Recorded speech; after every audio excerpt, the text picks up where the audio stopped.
వరి సాగులో అధిక పిలికలు సాధించడం ఎలా? ఈ భూమి మీద చూసుకున్నట్లయితే ప్రతి మొక్క గాని, ప్రతి జీవి గాని తన యొక్క సంతతి పెంచుకోవాలని చూస్తుందండి. ముఖ్యంగా మనం ఈ వరి సాగులలో చూసుకున్నట్లయితే ఈ వరి పిలికలు అనేటివి ఎంత ఎక్కువగా వస్తే రైతన్నలకు అంత ఎక్కువ దిగుబడులొచ్చే అవకాశాలు అనేటివి చాలా ఎక్కువగా ఉంటాయండి. ముఖ్యంగా మనం చూసుకున్నట్లయితే ఈ వరి సాగులలో వరి మొక్కలు నాటిన 15 నుండి దాని యొక్క పంట కాలంలో కంటిన్యూగా పిలుకలు అనేటివి వస్తూ ఉంటాయండి. ముఖ్యంగా మనం చూసుకున్నట్లయితే ఈ 15 నుండి ఈ 40 రోజుల మధ్యలో ఈ వచ్చినటువంటి ఈ పిలుకలు మాత్రమే ఈ వెన్ను అనేది బయటికి వచ్చి అవి పాలు అనేటివి పోసుకుంటాయండి. ముఖ్యంగా మనం ఈ వరి సాగులలో కనుక చూసుకున్నట్లయితే మనం ఇటు ఈ ప్రధాన పోషకాలు కావచ్చు, ఇటు ఈ సూక్ష్మ పోషకాలు కావచ్చు, అన్ని రకాల ఈ ఎరువులను మనం ఖచ్చితంగా 15 నుండి ఈ 40 రోజుల మధ్యలోనే మనం ఖచ్చితంగా వేసుకున్నట్లయితే మనకు మంచి దిగుబడులు వచ్చే అవకాశాలు అనేటివి చాలా ఎక్కువగా ఉంటాయండి.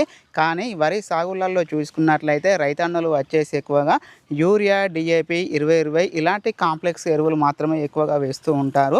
అయితే వీటి వల్ల ఈ వరి సాగులలో ఈ పిలుకలు అనేటివి ఎక్కువగా రావండి. మనం వేస్తున్నటువంటి ఎరువులలో సీవీడ్ మరియు యుమిక్ యాసిడ్ ఈ రెండింటిని కనుక మనం కలిపి వేసుకున్నట్లయితే మనకు మంచి పిలుకలు వచ్చే అవకాశాలు అనేటివి చాలా ఎక్కువగా ఉంటాయండి. ఈ సీవీడ్ వచ్చేసి మనం ఒక ఎకరానికి 1 కేజీ చొప్పున మనం తీసుకోవాల్సి ఉంటుంది. యుమిక్ యాసిడ్ 99 అండి. దీన్ని వచ్చేసి మనం ఒక ఎకరానికి 1 కేజీ చొప్పున మనం తీసుకోవాల్సి ఉంటుంది. ఈ రెండింటిని మనం వేస్తున్నటువంటి యూరియా కావచ్చు, డిఏపి కావచ్చు, 20-20 కావచ్చు, అంటే మనం ఇక్కడ ఏ ఎరువు తీసుకున్నా మనము వాటిలలో కనుక కలిపి వేసుకున్నట్లయితే మనకు మంచి పిలికలు, మంచి గ్రోత్, అలాగే ఈ భూమిలో పిహెచ్ వాల్యూ, ఈ కర్బన శాతం అనేది ఎక్కువగా పెరుగుతుందండి.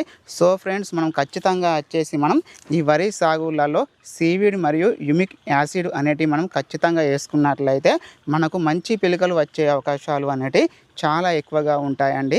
సీవీడ్ మరియు యుమిక్ యాసిడ్ వేసిన ఆ తర్వాత మనం ఈ ప్యాడికింగ్ కూడా మనం కలిపి వేసుకున్నట్లయితే మనకు మంచి రిజల్ట్ వచ్చే అవకాశాలు అనేటివి చాలా ఎక్కువగా ఉంటాయి.